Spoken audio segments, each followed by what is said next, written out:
అందరు ఎట్లున్నారు? అంత మంచి కదా. ఇలా మీకోసం బొచ్చడు ముచ్చట పట్టుకొచ్చిన దెబ్బ నేర్పుకుందామా? చలో పాండ్రి. ఈశ్వరప్ప హోమియో క్లినిక్ సమర్పించు ధూమ్ దా ముచ్చట. ఇక ముచ్చట్లు షురు. శుభాంశు శుభాంశు జయ హో జయ హో జయ హో శుభాంశు శుక్ల. ఎవలో ఎరికే కదా, యాదికుంటది కదా. ఇప్పుడు కాదు, ఇంకో 50 ఏండ్లైనా యాది పెట్టుకునే ఉంటుంది ఈ పేరును. మన భారతదేశం నుంచి అంతరిక్షంలోకి పోయిన మొనగాడల్లా. మరి అంతరిక్షంలోకి పోవడంటే చిన్న ముచ్చట్నా? దానికి ఎంత గుండె ధైర్యం ఉండాలి, ఎంత తెగింపు ఉండాలి, అవునా కాదా? అసలైతే గిసోంటి చూసినప్పుడల్లా నేను కూడా అంతరిక్షంలోకి పోయే చదువులు చదివితే మంచిగుండు, నేను కూడా మొగుల మీదకి పోయి ప్రయోగాలు చేస్తే ఎంత పేరు వచ్చునా అని అనిపిస్తుందల్లా.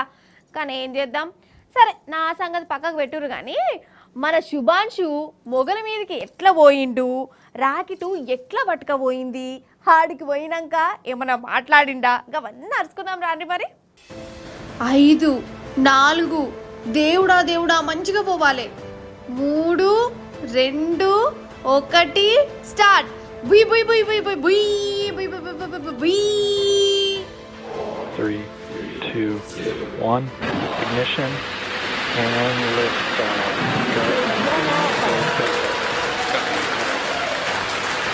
For 3 nations, a new chapter in space takes flight. Godspeed, AX4.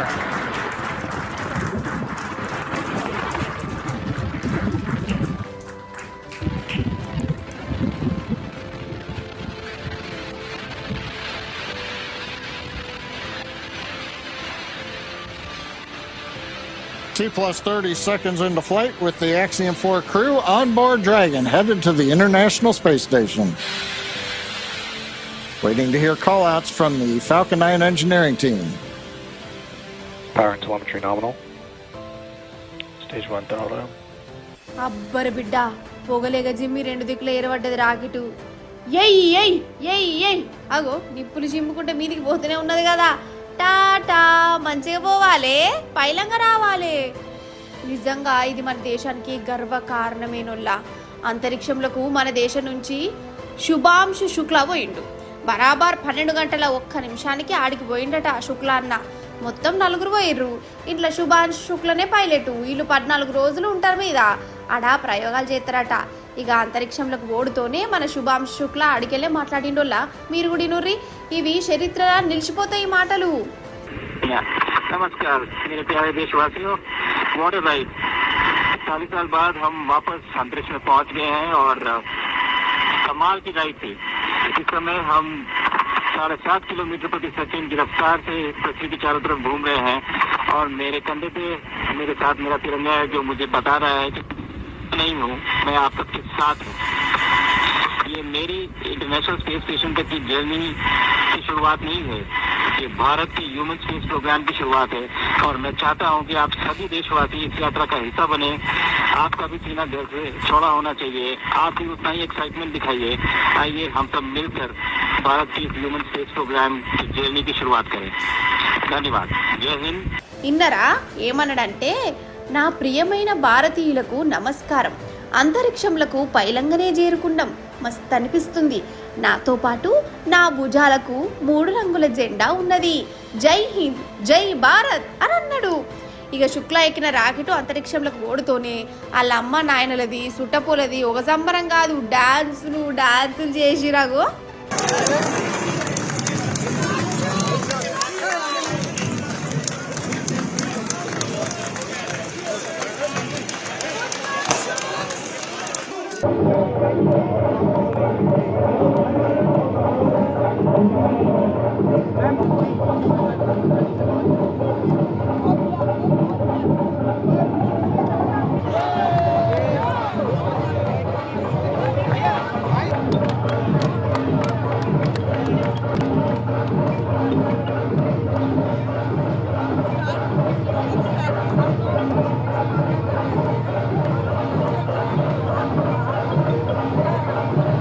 నిజంగా ఈ తల్లిదండ్రులు గ్రేటే కదా. కొడుకును అట్లా పంపిరంటే అలా తల్లిదండ్రులే కాదు, దేశమంతా శుభాంశు శుక్ల అంతరిక్షంలోకి పోతుంటే సంబరపడ్డరు. ఈడ మీకు ఇంకోటి చెప్పాలి, ఇట్లా అంతరిక్షంలోకి మన దేశం తరపున పోయిన రెండో వ్యక్తి శుక్లానే. ఫస్ట్ రాకేష్ శర్మ సార్ పోయిండు, అది కూడా 40 ఏళ్ల కిందట.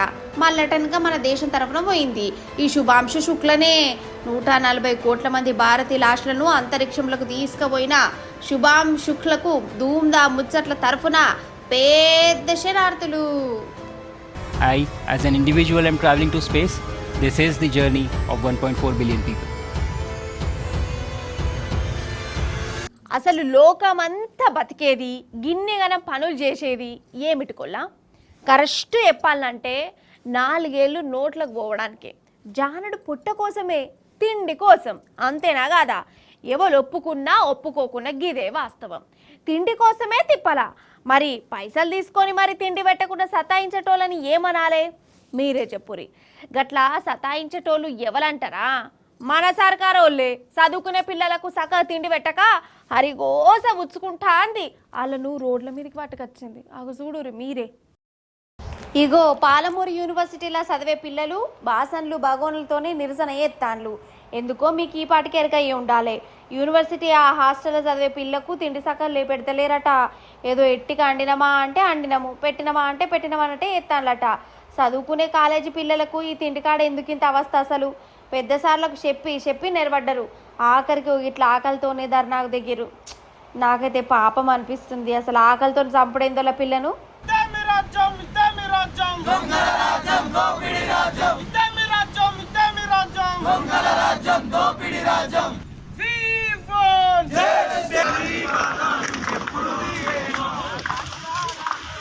పాలమూరు యూనివర్సిటీలో ఫార్మసీ హాస్టల్లో అసలు ఫుడ్ అనేది సరిగ్గా పెట్టట్లేదు. మెనూ ప్రకారం అసలు ఆ ఫుడ్ కూడా సరిగ్గా పెట్టట్లేదు. ఎంతసేపు ఉన్నా కూడా గవర్నమెంట్ నుంచి డబ్బులు రాలేదు, మీరు మెస్ ఫీజు పెట్టట్లేదు, ఇవ్వట్లేదు అని చెప్పి మాట్లాడుతున్నారు వీళ్ళు. వీళ్ళకి ఎన్నిసార్లు కూడా కేర్ టేకర్ నుంచి వార్డెన్ నుంచి అందరికి కంప్లైంట్ చేస్తే వార్డెన్ వచ్చి నేను ఫుడ్ తినిపోతా, మీరు తర్వాత మెస్ క్లోజ్ చేసుకోండి. అదేవిధంగా వీసీని కలిస్తే వీసీ మీరు పోండి మీతో అవసరం లేదు, పోయి కింది స్థాయితో మాట్లాడని చెప్తున్నారు. కింది స్థాయితో వాళ్ళతో మాట్లాడితే మాత్రం వాళ్ళు రెస్పాండ్ కావట్లేదు. ఎంతసేపు చేసినా కూడా స్టూడెంట్స్ ఏం చేస్తున్నారు అంటే మెస్ ఫీజులు కట్టండి, అది కట్టని చెప్తున్నారు. ఆల్రెడీ మేము మెస్ ఫీజులు కట్టే లోపలికి వచ్చినాము. అయినా కూడా వీళ్ళు ఏంటంటే స్టూడెంట్స్ దగ్గర గవర్నమెంట్ నుంచి ఫండ్ రావట్లేదు అని చెప్పి స్టూడెంట్ దగ్గర ఆ ఫండ్ కలెక్ట్ చేసి వీళ్ళు మా డబ్బులతోనే మళ్ళీ మాకే ప్రొవైడ్ చేస్తున్నారు. ఒక ప్రైవేట్ ఇన్స్టిట్యూట్ లాగా చేస్తున్నారు అనమాట. అసలు చేపాటు వచ్చిన కాంచెల్ని మన కాడ చదువులు ఎట్లా అయిపోయినాయో మీరు చూస్తూనే ఉన్నారు కదా. యూనివర్సిటీలు గురుకులాలు ఆగమైపోయినాయి. హాస్టళ్లలో చదివే పిల్లలకు తిండే చక్కగా పెడతలేరు. ఒకప్పుడున్న సన్న బియ్యంతో కేసీఆర్ కడుపు నింపితే ఇప్పుడు తిండే దొరకని పరిస్థితి. గొడ్డు కారంతో చిన్నపిల్లలకు తినబెడుతురట. ఇదేదో నేను నాకేదనిపిస్తుంది మాట్లాడతలేను, మళ్ళీ నన్ననగల. మీరే చూడరి పాపమిగో ఇల్లంతా కుట్ట జడ్పీ బల్లే మధ్యాహ్న భోజనంలో కారం కల్పిస్తానట. ఎంత ఘోరములో ఇది.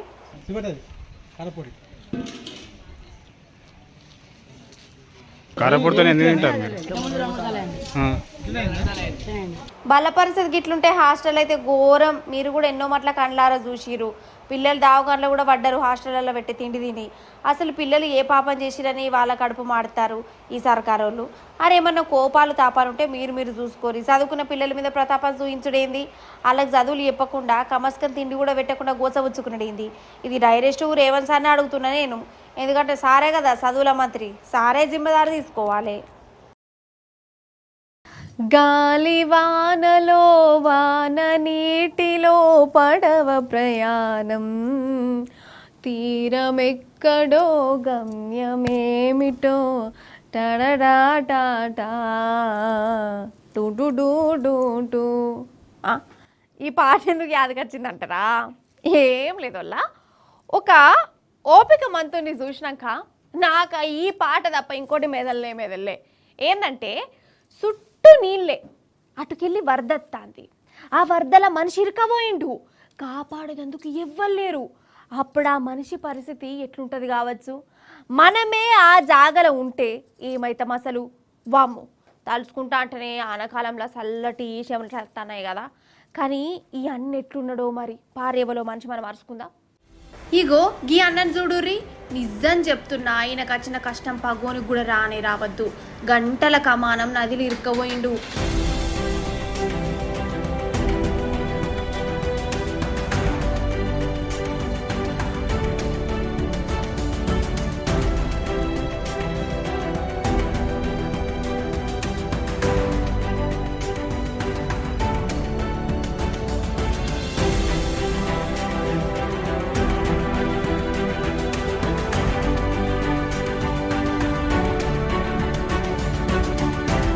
అయితే జమ్ములను లాటు దిక్కు బగ్గ వానలున్నాయి కదా, తావినది కాడికి పోయిండు. ఏకదం వరద వచ్చింది, అందులో కొట్టుకుపోయిండు. కానీ జరంతా హుషారున్నట్టున్నది. తాడో బండనో చేతికి దాకితే గట్టిగా పట్టుకున్నాడు. కానీ ఈయనకు ఇటు మెసలచ్చు లేదు, చెయ్యి ఇడిచి పెడితే కొట్టుకపోతాడు. మరి ఎంతసేపని అట్లా పట్టుకొని నిల్చోవాలి? నరకమే కదా. చుట్టుముట్టు జనాలు ఉన్నారు కానీ వాళ్ళేం కాపాడతారు? పానం అంటే ఎవరికన్నా తీపేనాయే, అంతలావైతే ఎవరన్నా కాపాడితే చూస్తారు కానీ అంతే కదా. ఇక లాస్ట్ రెస్క్యూ వాళ్ళు వచ్చిరోళ్ళు ఈయనను కాపాడే పని పెట్టుకున్నారు. చూద్దాం మరి ఏమవుతుందో.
అమ్మయ్య బతికిండు పో. నిజంగా ఇంకా జెర్సేపు అయితే ఈయన కథ ఎట్లుండునో కదా. భూమి మీద నూకలు బాగి ఉన్నాయంటే గివే కావచ్చు.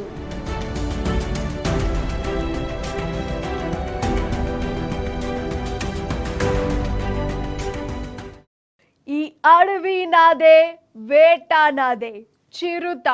అబ్బా షెర్రి బాబు డైలాగు. కానీ ఏ మాట కామాటేనోళ్ళ మన బాలకృష్ణ, మన చిన్న రామారావు, మన షెరిబాబు గిజోంటి తెలుగు సినిమా హీరోలు పులులతోని ఏమన్నా కొట్లాడతారా అసలు? అని నోరు తెరుచుకుంటా మరి. కానీ పులిని ఎటవటం చేస్తుంటారు. వాళ్ళకు గంతగలం ఎక్కడదబ్బా, గంత బలం అని అనుకునేది దాన్ని. కానీ ఎంత గుండెదైనా ఉన్నదంటే గ్రేట్ అని చిన్నప్పుడు అనుకునేదాన్ని. కానీ అవన్నీ గ్రాఫిక్స్ పులులని ఎరకైనాక ఇక నవ్వుకున్నా. అయితే మన హీరోలన్న గ్రాఫిక్స్ పులులతోని కొట్లాడతారు. కానీ ఒక పిల్లగాడు ఒరిజినల్ పులితోనే ఫైటింగ్ చేసిండు. ఆ టైంకి ఏమైందో మీరే చూడాలిగా. అసలు ఇది చూపించాలన్నా అద్దని అనిపిస్తుంది కానీ మీకు చూపించుడే కావాలి. ఈడ చూడురు మీరు. ఉత్తరప్రదేశ్లోనొల్లా ఇటుకల బట్టి కాడుకు ఒక చిరుతపులి వచ్చింది. ఇక అది ఉండే కాడు ఉండక ఒక కూలైన మీద పడ్డది. మరి ఆయన దాన్ని ఏమన్నా మెసిలిచ్చిండో లేకుంటే దానికే కినిమిలేసిండో నాకు తెలియదు. కానీ గిట్ల ఫైటింగ్కు పోయింది. కానీ ఆ మనిషి ఊకోలే, ఎటైతట అనుకుంటే ఇక చిరుత మీద బర్ల పడ్డాడు. దాంతో కొట్లాడిండు. అగో ధైర్యవంతుడే.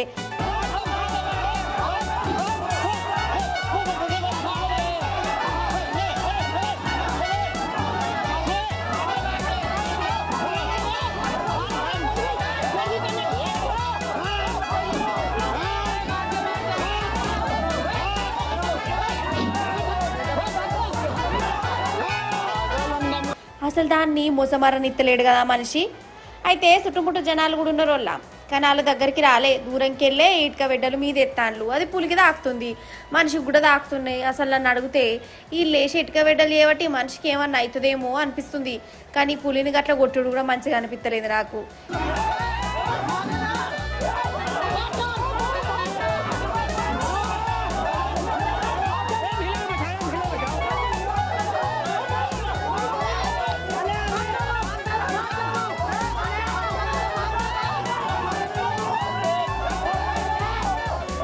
ఇక పిల్లగాని ఫైటింగ్కు పులి తడుచుకున్నది. దాంతో ఇక ఆలే సపోజ్ కాడికెళ్ళి వారిపోయింది. నిజంగా పులితోని ఫైటింగ్ అంటే గ్రేటే కదా.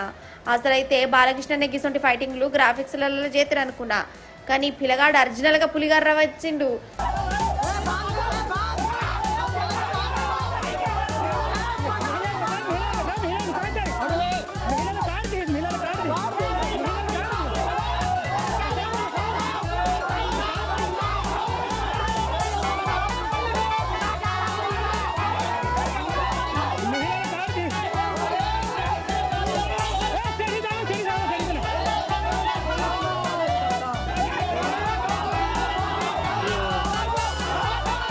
సరే పులంటే యాదకి వచ్చింది. ఇంకోటి చెప్పాలి, ఇది మహారాష్ట్ర పులి ముచ్చట. ఒక పార్కులకు పులి వచ్చింది, దాని పని ఏందో అది చూసుకుంటుంది. మనుషులను చూసి కూడా అది సప్పు చేయలే. మరి వీళ్ళు కూడా ఊకోవాలన్నా, కుక్కని కదా రాళ్ళతో కొట్టిన దాన్ని కొట్టిరు, అవసరమా? అవు దాన్ని గెదుముతుర్రోళ్ళ, పిల్లిని ఒక అర్రలేసి కొడితే మరల పడ్డది. అసోంటిది పుల్లి మీద రాళ్ళెత్తి ఊకుంటుందా? దానికి బీపీ లేచింది, వీళ్ళ మీదకి పోయింది. వీళ్ళు ఉరుకుడే ఉరుకుడు. ఇంకా నయం ఎవ్వరినేం అనలే అంటే దానికి కడుపు నిండిందో లేకుంటే జ్వరమే వచ్చిందో, అది కాకుంటే మనుషుల రక్తమే గలీజ్ అనిపించిందో మనకు తెలియదు. కానీ మొత్తానికి 2 పులులు ఇట్లా ఆగమాగం చేసి పడేసినాయి.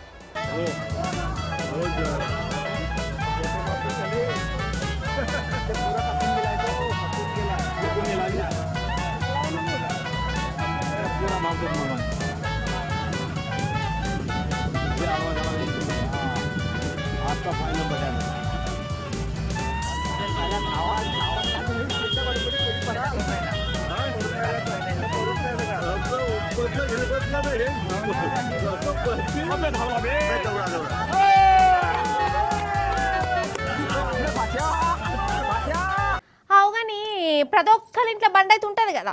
సైకిల్ జమానా ఎన్నడో వాయే, ఇంకెక్కడ సైకిల్. కానీ అయితే బండి పార్కు చేస్తారు కదా ఎక్కడికన్నా పోయినప్పుడు. ఎందుకన్నా మంచిది వల్ల బండి బయటికి తీసేటప్పుడు దాన్ని పరీక్ష పెట్టి చూసుకోరి, జరంతా సీటు లావట్టుర్రి, పెట్రోల్ ట్యాంకుని గిట్ల తెరిచి చెకింగ్ చేయుర్రి, ఇంజన్ కాడ కూడా గట్టిగా నసరు పెట్టుర్రి. ఎందుకు అవ్వ గట్లన పడుతుంది? బండి రిపేర్లు గిట్లా నేర్పేగురం ఏమన్నా పెట్టుకున్నారా ఏంది అనేరు. ఎందుకో చెప్తా కానీ పారి మరి నయం నేను చూపిస్తే ఏందో కథ. ఇప్పుడు మనం మంచిర్యాలలో ఉన్నాం. రైల్ స్టేషన్ కాడనొల్లా ఆడ హోటల్ ఉన్నది. హోటల్ ముంగట ఒక అన్న బండి పెట్టి పూరిలో ఇడ్లీలో తినేది అందుకు పోయిండు. ఇట్లా లోపలికి పోయిండో లేదో అంతలో ఒక పాము ఈ బండి ఎక్కింది. సీటు లోపలికి పోయి ఆరాంసే కూర్చున్నది. మరి రోడ్డు మీద గన్నిగనం బండ్లు ఉండగా చూసి ఈ బండిని ఎందుకు సెలెక్ట్ చేసుకున్నదో, ఈ బండి కోసం ఎందుకు ఎదురు చూసిందో నాకు తెలియదు. అయితే బండ్లకు పాము పోంగా ఒకరిద్దరు చూసిరు. ఇక దాన్ని బయటికి తీసి పాయం పెట్టారు. ఆగజూడూరి పాముని బయటికి రప్పించేదందుకు బండిని ఎట్లా ఎత్తాన్లో.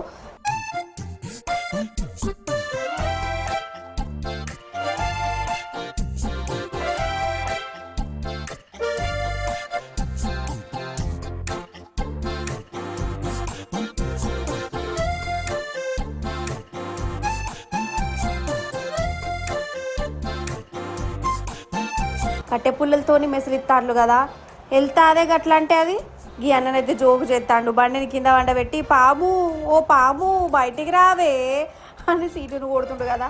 గట్ల రావే అని సప్పుడు ఎత్తదా అది. కానీ ఎట్లనో గట్ల బయట పడ్డదుల్లా. అగో ఉరుకుతుంది హోజ్ని జనం మీదకి పోతుందా ఏంది? అగో రోడ్డు మీద జనం ఉరుకుడు. ఇంకా నయం ఆ పాముకు బీపీ లేచి ఎమ్మల్ని కాటు పెట్టలే, ఇక దానొచ్చి అదే పోయింది.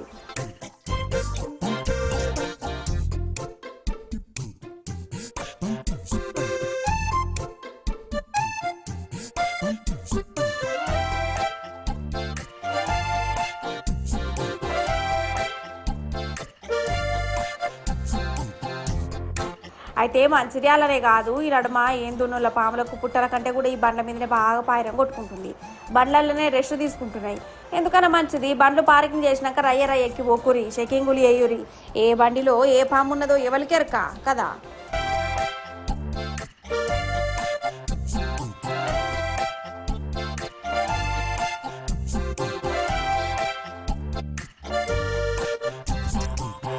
మనిషికి కిడ్నీలు చాలా ఇంపార్టెంట్.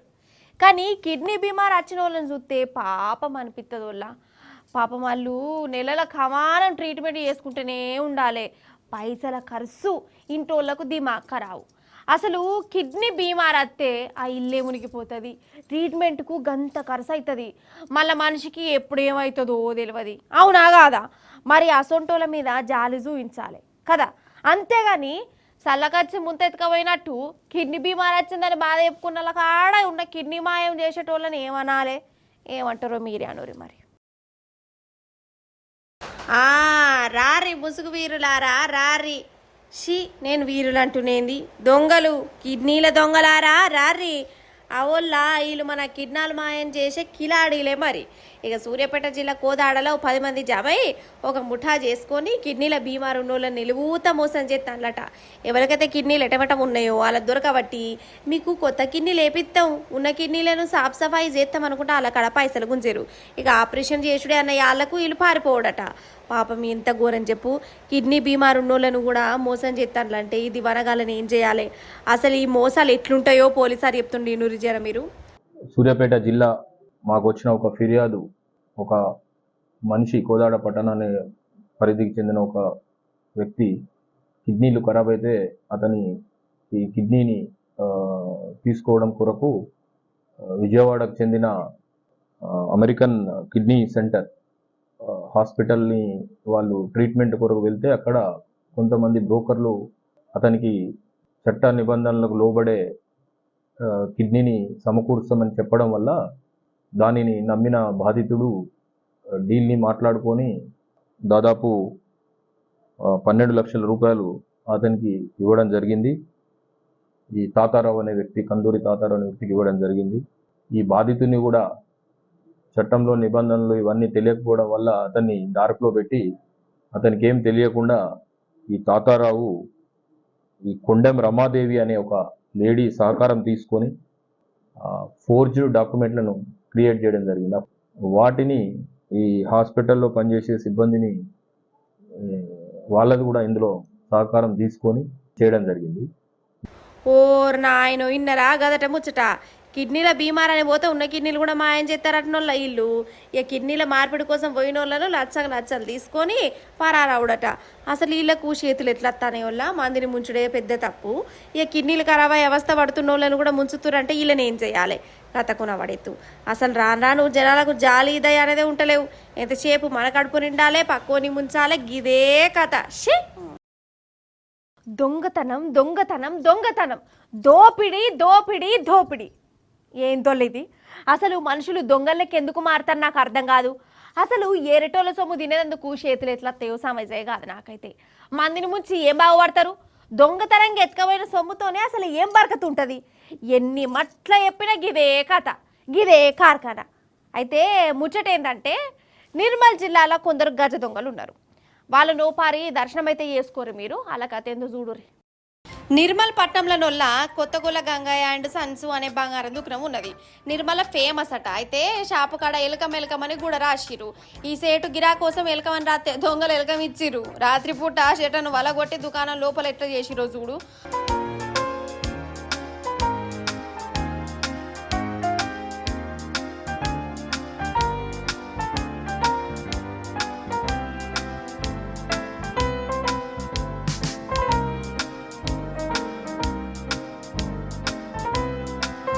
అగు చూసినవా బంగారం ఎండి ఎత్తుకపోయినట్టునుల్లా షట్టర్ను చూడు ఎట్లా చేసి పడేసిరో. ఇక ముఖాలు కనబడకుండా దస్తి కూడా కట్టుకున్నారు చూడు. ఈ దొంగల చేతులు ఎరిగిపోను. అసలు వాళ్ళకు బంగారం ఎత్తుకపోయేందుకు ఎట్లా చేతులు వచ్చినాయి వల్ల ఎందుకు ఇంతకన్నా ధైర్యం వాళ్ళకు? రాత్రంతా జాగరం ఉండి ఇట్లా దొంగతనాలకు దిగబడుడేంది? కష్టపడి సంపాదించేటోళ్ళ కడుపు కొట్టుడేంది కాదు. దొంగతనం చేసేటప్పుడు కూడా చిన్నపాటి కష్టమే. మరి ఈ కష్టమేందో, ఈ ప్లానింగ్లు ఏందో, ఈ స్కెచ్లు ఏందో ఏదైనా మంచి పని చేసి ఇట్లా వాడితే ఏమవుతుంది కావచ్చు వీళ్ళకు. వీళ్ళ చిన్న మీద రుషిదికి పోను. ఈశ్వరప్ప హోమియో క్లినిక్ సమర్పించు ధూమ్ ధామ్ ముచ్చట. ఎగ్గిపుల్లా గెల్టి ధూమ్ ధామ్ ముచ్చట్లు మంచిగున్నాయి కదా, మస్తు అనిపించినాయి కదా.